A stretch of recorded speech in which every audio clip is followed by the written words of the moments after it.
I noticed my palms were sweaty as I grasped the door handle. A wave of nervousness washed over me, making my heart pound in my chest. Slowly, I pulled the door open and stepped into an incredibly bright, modern, and bustling establishment. Each step seemed to draw me deeper into an unfamiliar world. As I took another step, I heard the screech of a chair scraping against the tiled floor to my left, a sound so sharp and jarring it felt like nails on a chalkboard, only much louder. Instinctively, I turned to look in that direction, and in that split second, I saw a flash and felt a searing, heavy object slam into my chest. I stumbled backwards, struggling to stay on my feet, trying to grasp what had just happened. Standing before me was Harold Blake, his grim face looming above the barrel of a gun pointed directly at me. The size of the barrel told me this wasn't the .22 caliber pistol I had expected. It was something much more lethal. He was shouting at me, but I couldn't make out the words through the deafening ringing in my ears. Even though I couldn't understand him, his intentions were crystal clear. He had lost all sense of control.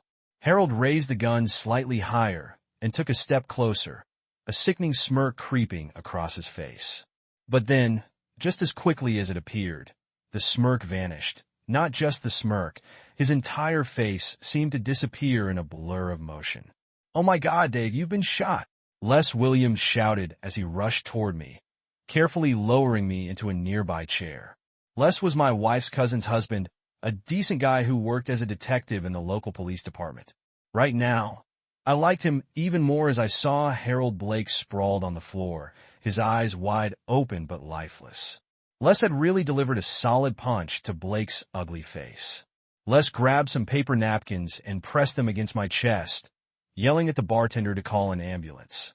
I felt lightheaded, my body sliding off the wooden chair. A man sitting next to Les quickly picked me up under the arms and gently laid me on the floor. I heard Les quietly say to another man, "Better get that damn ambulance here quick, or they'll be taking Dave straight to the morgue." "Thanks for the support," I managed to mutter before losing consciousness. At some point, I began to regain consciousness. The familiar smells and sounds of a hospital surrounded me. The drowsiness was overwhelming, and my chest hurt like never before. I could hear voices, so I decided to keep my eyes closed and listen. "Mom, who the hell is this?" Harold Blake demanded. "Her daughter, Serena," my loving wife replied. "I know he works at your company, but why did he shoot Dad? Did you or Dad have problems with him?" "He's been bothering me ever since I went to that seminar in Las Vegas 2 weeks ago," Shannon replied. "I had no idea he was so unstable," I said. "That's not much of an explanation," Serena retorted. "Why was he bothering you after the trip? You told me you had a great time with Janice Long and the new girl from accounting. Why the hell did that miserable bastard shoot Dad? You're not telling me everything, are you? Do you have an affair with that jerk? Are you cheating on Dad?" Shannon asked, her voice rising. "Tell me you're not sleeping with that pathetic freak," she continued, lying in bed and listening. I really hope Serena meant Blake, not me. Nonetheless, I wouldn't be surprised if Shannon asked Serena which exact freak she was referring to. "Of course not," Shannon insisted. "Blake ended up at the seminar when Bill Lane's wife got so sick that Bill couldn't attend. Blake filled in for him. I didn't even know he was in Vegas until I got back home." "If you didn't know he was there, why did he start bothering you?" "What did he want?" I asked. "He wanted me to sleep with him. He tried to blackmail me, and I refused to go along with it," Shannon replied. "Mom, your dumb answers are starting to annoy me. Everything you're telling me raises new questions, answers to which I shouldn't have to pry out of you. Dad is lying in a hospital bed after they dug out a .38 caliber bullet from his chest. It barely missed his heart, but grazed his lung. He was shot by your coworker, who, as you now claim, was trying to blackmail you for sex. But you're not giving answers to all the questions that seem perfectly obvious to me. Why, where, when, who, how, and what the hell?" A confident female voice interjected. "Mrs. Grant, my colleague, and I would like to ask you a few questions about today's incident. Could you come with us? We need to get your testimony to understand the nature of this shootout." "I hope the police have better luck than me," Serena muttered under her breath, as the sound of a door closing echoed in the room. "Dad, please tell me everything will be okay. Mom and I will be lost without you."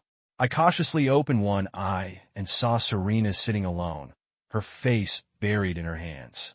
She seemed to be trying to hold back tears. "I'll recover as soon as I can," I muttered, surprising and relieving Serena. "Dad, you're awake," they exclaimed. "They told us you're out of danger, and everything will be okay. Mom and I were allowed to sit by your bed and wait until the anesthesia wears off. I promised to let the nurse know as soon as you woke up." With these words, Serena jumped up and left the room, returning about a minute later. Behind her stood a middle-aged nurse with a warm smile. She offered me some ice water to sip through a straw and quickly checked me for any obvious issues. "I'll inform the doctor that you've woken up and are talking, Mr. Grant. It's nice to see you feeling better. You'll be heading home soon," she said as she left the room. "Can you remember what happened?" Serena asked. "Are you in a lot of pain?" "Some bastard shot me. It hurts like hell," I replied. "My question to you is, why did that bastard try to kill me?" "No one knows, Dad. The police are investigating the matter. They're talking to Mom right now," Serena stated. "Have you ever had any issues with Harold Blake?" "Harold Blake?" I repeated. "I saw him once at your mom's work event. I don't think I even talked to him." "He shot me. He shot you in the chest with a .38 caliber pistol. The bullet missed your heart, but grazed your lung. He was about to shoot again, but thankfully Les Williams was at the bar. He knocked Blake out before he could pull the trigger again. You're lucky Les was there," I sarcastically agreed. "Yeah, I'm damn lucky." "Was your mom upset when she found out I'd been shot?" "Are you kidding?" "She was devastated. I had to drive her here, and she cried the whole way," Serena replied. "Why are you asking about this? You know Mom loves you. Is there something going on that I don't know about?" It seems like a lot is happening that none of us knows about," I replied. "The obvious question is, why did that idiot try to kill me?" The second, and almost equally important question, is also obvious. Does your mother have anything to do with why that jerk shot me? She insists he was trying to blackmail her into having sex with him. Serena stated she didn't mention that he had any real power over her to make him think she'd give in. I don't need to tell you that if your mother is lying to me, I'll leave her so fast her head will spin. I've been faithful our entire marriage and won't tolerate your mother cheating," I said firmly. "You've never hidden your feelings about loyalty, Dad. Mom knows how you feel, and I don't think she'd ever betray you. You know how great Mom still looks. She'd never be with a creep like Harold Blake, even if she did something strange." Serena reassured me. "If you're trying to cheer me up, you're not doing a good job. Your mom might be a MILF, but that doesn't mean she can cheat on me if she finds some particularly cool guy. That's not how marriage works." Serena quickly realized her mistake and tried to make amends. "I didn't mean she'd cheat on you with just anyone," she clarified. "I just meant that if she ever did, it would only be with someone much better than Harold Blake. That's all I meant." I insisted. "Just stop digging yourself deeper, Serena." "I insisted, Dad, you're awake," Shannon exclaimed from the doorway. "I was so worried about you." "And why would you be worried about me?" I asked. "Just one of your work colleagues shot me with a .38 caliber pistol. Nothing scary about that, of course. Depending on why he tried to kill me." Shannon was shocked by my words. She stopped moving toward my bed and started sobbing. "He shot you because I told him that you would kick his ass if he kept bothering me. He has several videos where I am in compromising positions. He thought I'd sleep with him sooner than let him show you those videos. Then I stupidly threatened him with a serious beating from you, Dave. I didn't realize how unhinged he was. He told me that if you came after him, he'd shoot you," Shannon said. "He said he had a permit to carry a weapon, and he'd use it if you even looked at him sideways. He told you he had a .38 caliber. That's damn powerful, especially within 10 feet, I sharply clarified. At first, he said he had a Ruger .22 caliber. I laughed at him. I said you'd shove that little gun up his ass if he ever came at you." Shannon admitted. "Obviously, he bought the .38 caliber as soon as the waiting period was over." "Let's see if I understand this correctly," I continued. "This crazy bastard tells you he'll shoot me with his .22 caliber if I come near him for any reason. This prompts you to tell him that his gun is too ineffective to shoot me, so he takes your advice seriously and gets a bigger gun. Why did you threaten him without telling me? Why did you advise him to get a bigger gun?" I growled. "The police just asked me the same thing," Shannon admitted. "I was trying to dissuade him from harming you. I thought by telling him how big and strong you are, he'd back off. I didn't expect him to buy a bigger gun. You know I would never intentionally provoke someone to shoot you. And yet, that's exactly what you did. Mom, Serena interjected, you still haven't told us what incriminating videos he had and how he got them. What the hell did you do, Mom? The new girl who went with us to the seminar was younger and much more free-spirited than Janice and me. It was very hot in Vegas, and she had friends who were members of a private club. She kept asking us to go with her to the club. One of the perks was using a beautiful Olympic-sized pool. I'm not going to ask any more questions, Mom, Serena declared. Obviously, there's a lot more to this story. It was a private club where members and guests went naked or at least topless. It's embarrassing to admit, but Janice and I agreed to go after our seminar ended. At first, we were very nervous, but after about half an hour or so, we felt that being topless in front of other people was natural. I didn't know, but Harold Blake had a friend in the club.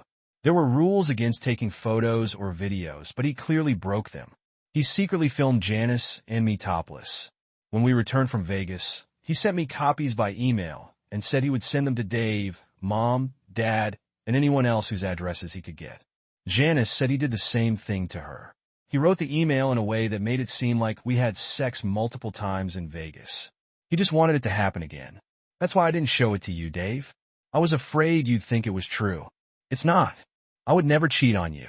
I was shocked by Shannon's explanation of the events in Vegas that led to me getting shot. How could I have been so naive? Sweat began to drip from my forehead. I'm sorry, but I must ask both of you to leave, announced a tall stranger entering the room. I allowed you to sit with your husband and father, thinking he would wake up in a friendly atmosphere. I didn't expect him to be under such stress as he is now. If his recovery goes as I sense, you should be able to take him home in a day or two. It's fortunate that the bullet followed the trajectory it did, of course, Dr. Rain Serena replied, getting up and guiding her mother to the door. The man, apparently a doctor, examined my wound, but I fell asleep before he finished the examination. When I woke up next, there was a police officer and a man in plain clothes in the room. The officer nodded when he saw that I had opened my eyes. Mr. Bell, I'm Officer Hastings, and this is Detective Allen. We would like to ask you a few questions about the events that led to your surgery. Are you feeling well enough to talk to us? We'll try to be brief. Actually, I know very little, but I'll answer your questions as best as I can. Replied, perhaps it would be quicker if you just told us what happened. Detective Allen suggested. I recounted everything I remembered from the moment I opened the door to the pub until I woke up in the hospital bed. Did you have any interaction with Harold Blake before he shot you? The detective asked. When I shook my head, he inquired, have you read the emails he sent to your wife? She told us that you're not savvy with computers and don't even know the password. This detective made it easier for me by throwing softballs at me. Shannon is right. I'm not tech savvy, and she never told me any of her passwords. Did he send her something via email indicating that he was planning to shoot me? I can't discuss what we've learned so far. We're just trying to piece together all the puzzle pieces, Allen replied. Then he asked a few more questions about how I interacted with Blake. I told him that I had seen him once at one of Shannon's company events and never spoke to him, as far as I remember. Shannon never mentioned his name. They seemed satisfied and soon left me alone with my thoughts. I really messed everything up.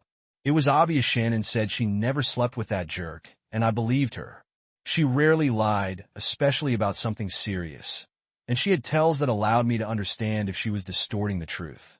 She didn't show them when explaining to Serena and me that Blake wanted a piece of her ass.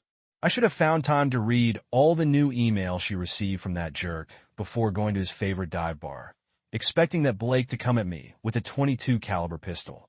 A person can die from a shot from such a weapon, but the bullet must be very precisely aimed.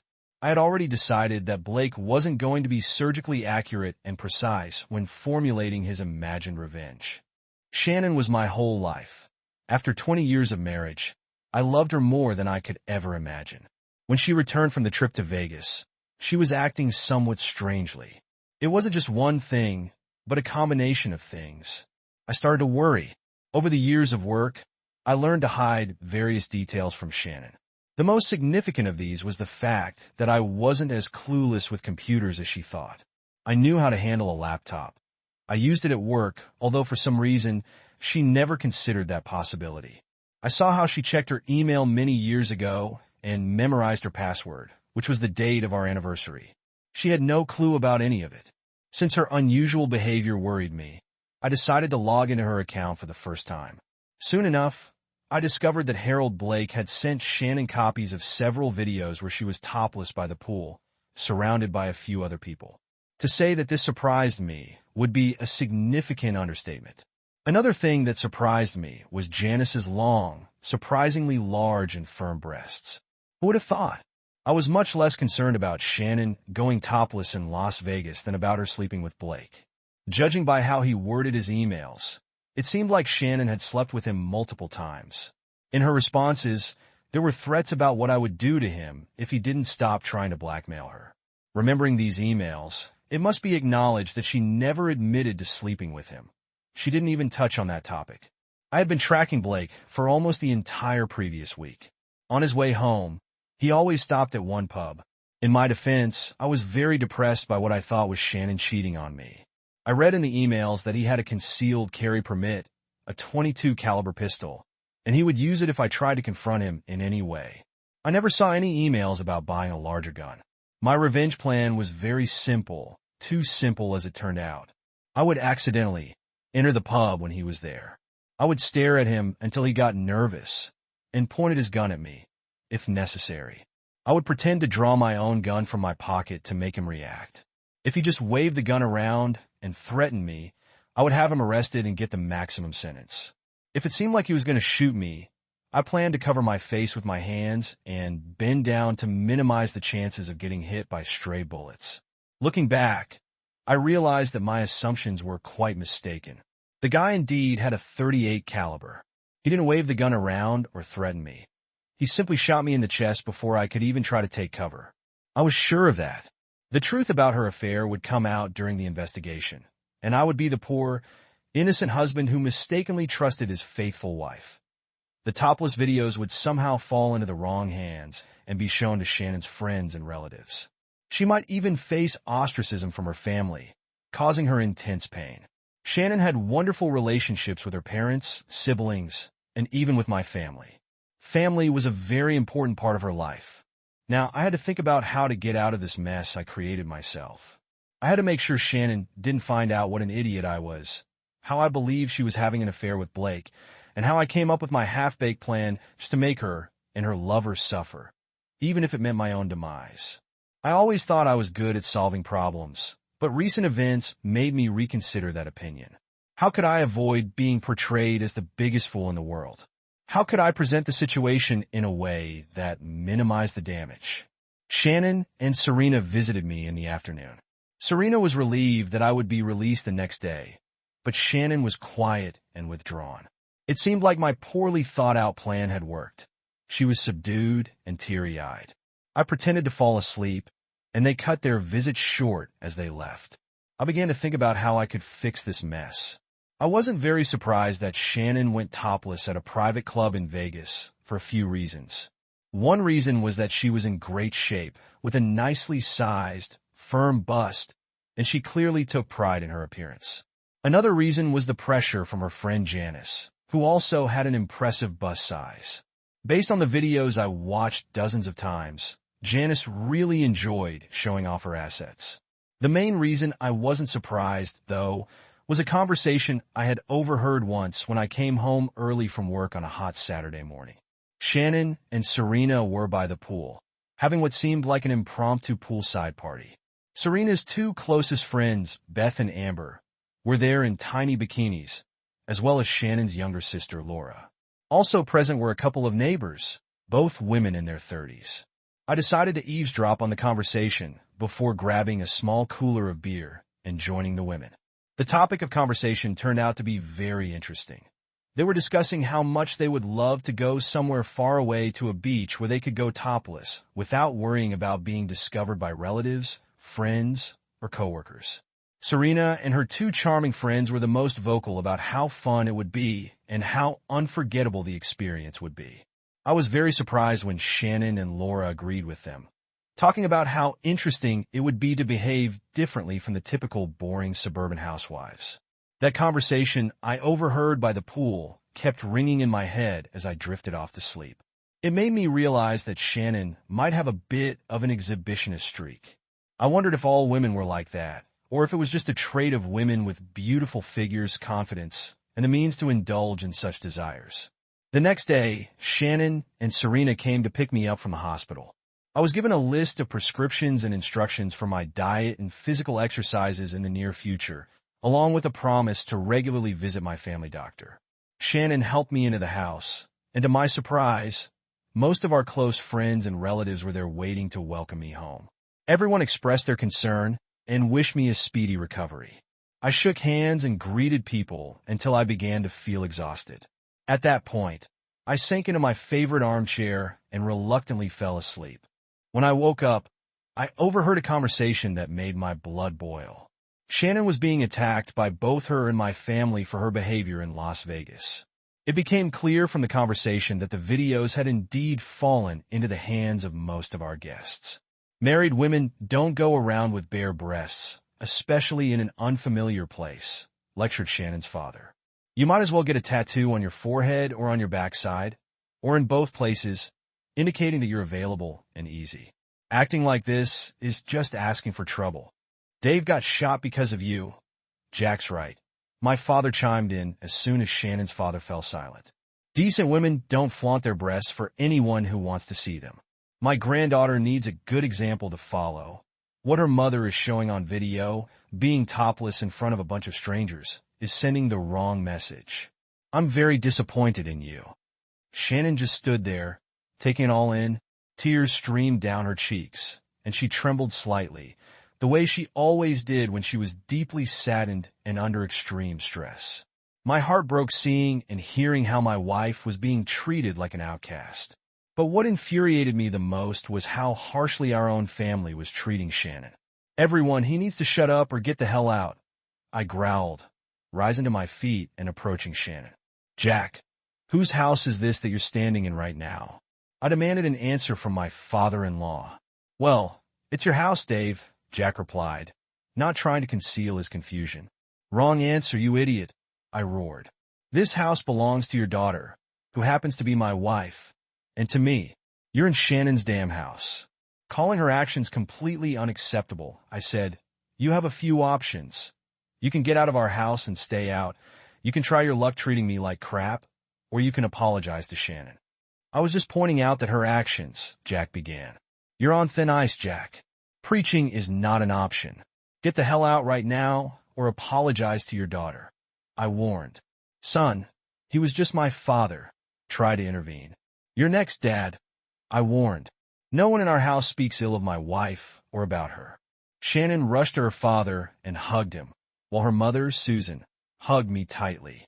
That's how a man defends his wife. You're a good man, Susan whispered. The groan I involuntarily let out when Susan pressed against my wound drew everyone's attention. Grandma, I think your breasts were putting too much pressure on Dad's chest, Serena remarked. Those girls have turned more than one man into jelly, Susan grumbled, as the chuckles were replaced by tension in the atmosphere. Shannon, I want to apologize before Dave kicks me out. I went too far. You've made my son happy and given us a beautiful granddaughter. My father said it seemed everyone got the wrong impression that I was upset about Shannon letting her hair down in her top in Vegas. In reality, you would have never known about it if it weren't for that scumbag, Harold Blake. I had an epiphany as both fathers attacked Shannon, since I loved her deeply and understood her a bit better than a few weeks ago. I planned to make lemonade out of lemons. Shannon has a beautiful figure. I challenge anyone who has seen the videos where she's topless to dispute this statement. We take pride in her figure. I paused, letting my words sink in. I believe most attractive women like Shannon are inclined towards exhibitionism. It's evident that Shannon has it when she told me she was going to Vegas. I advised her to visit that club where she could go topless and no one would know about it. It turns me on that men enjoy looking at my wife, as long as I'm the only man who appreciates these charms up close, personally and directly. If you want to criticize someone for Shannon having a good time in Vegas, try doing it with me. We make decisions together and base them on what makes us happy, not random friends and relatives. Shannon looked shocked as I said this. Serena grinned widely and glanced at her mother. Both women exchanged nods. Their skills of silent communication were well known in our family. Everyone else was still trying to digest my little revelation. They looked at me, surprised, amused, and approvingly. Since the cat is out of the bag, you may know that Shannon and I are going on a 2-week vacation in August. We're going to the island of Kuko, which is well known for its beaches, many of which require no clothing. We won't have any tan lines when we get back, I stated.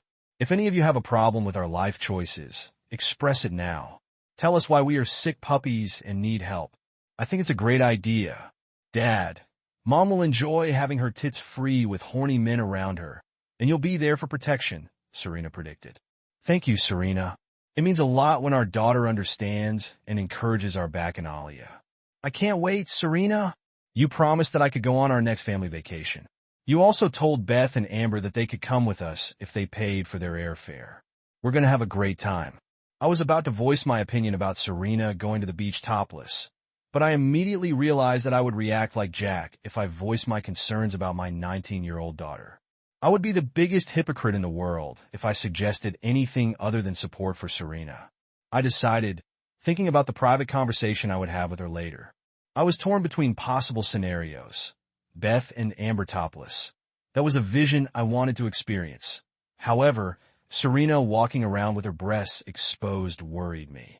I contemplated telling her that this trip should be a romantic getaway for me and Shannon. But what I heard next made me glad I hadn't voiced that thought yet. Sis, are you okay if I join you? Asked Shannon's divorced and very well-built sister Laura. Her question hung in the air, and for a moment, the room fell into an awkward silence. Shannon's eyes widened slightly in surprise, while Serena couldn't hide a mischievous grin. I could sense the tension building, a mixture of curiosity and unease washing over everyone present. Shannon, who had been caught off guard by Laura's request, finally managed to find her voice. You want to come with us to Coco and Mo? She asked, her tone a blend of confusion and disbelief. Laura nodded, her expression earnest. I could really use a break, a chance to unwind and forget about all the stress from the divorce. And besides, it sounds like fun, she added, giving a half-hearted laugh, though it was clear she meant every word. Shannon looked at me, searching for my reaction. I took a deep breath, carefully weighing my response. Inviting Laura along would certainly change the dynamics of our vacation, but I couldn't deny that she could use the escape. It also wasn't lost on me that Laura, like Shannon, had an impressive figure that might draw more attention than either of them anticipated.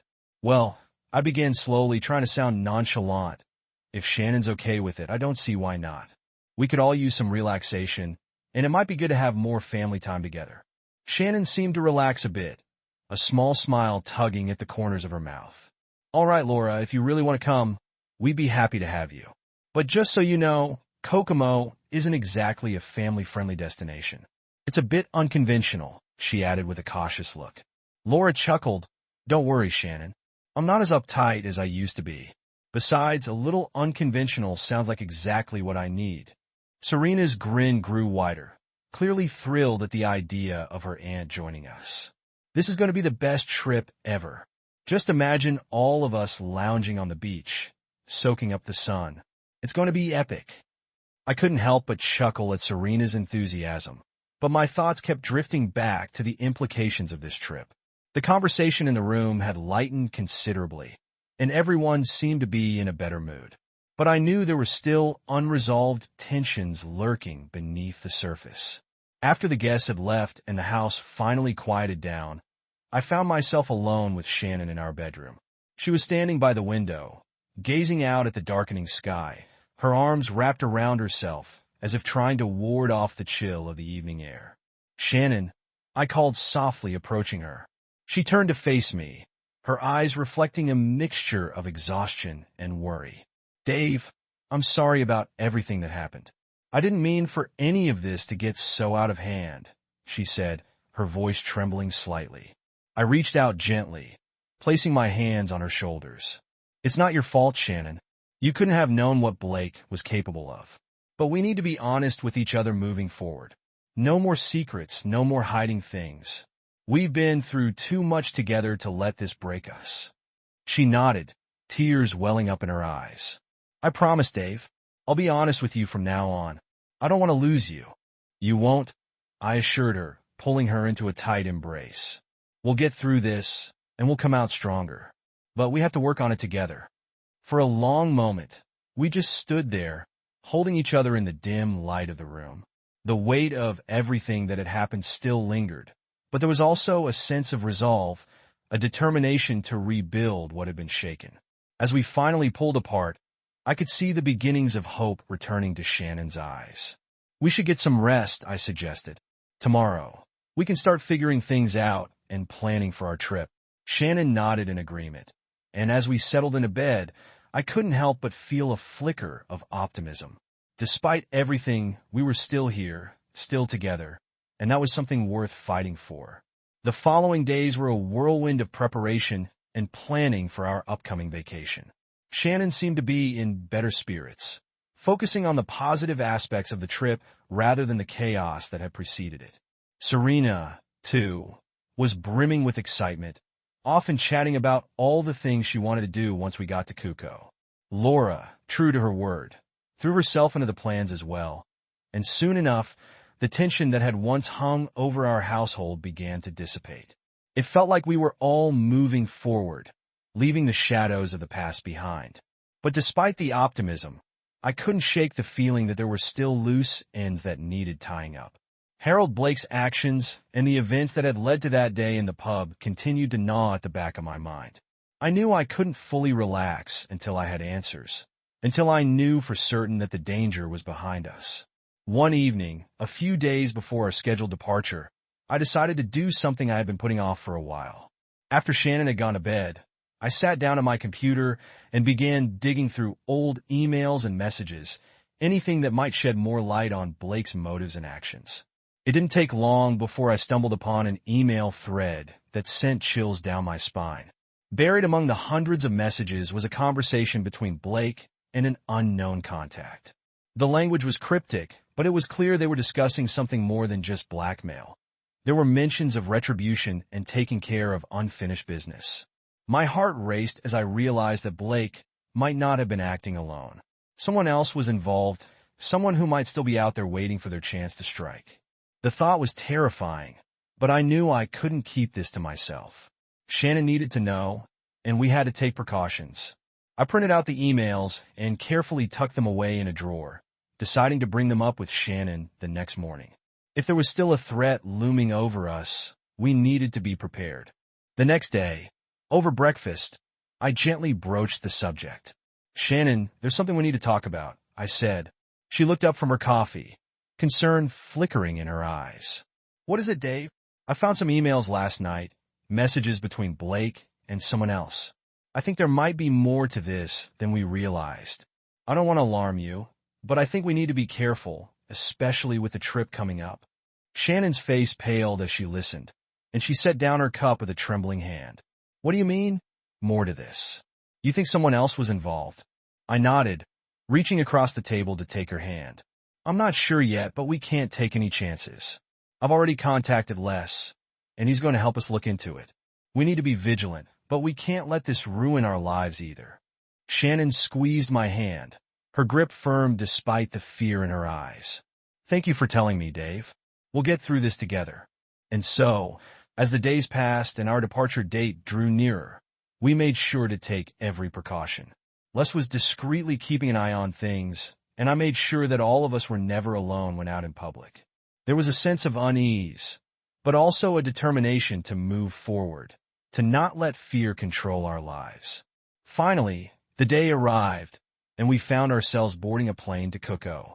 The island's reputation as a carefree paradise was just what we needed.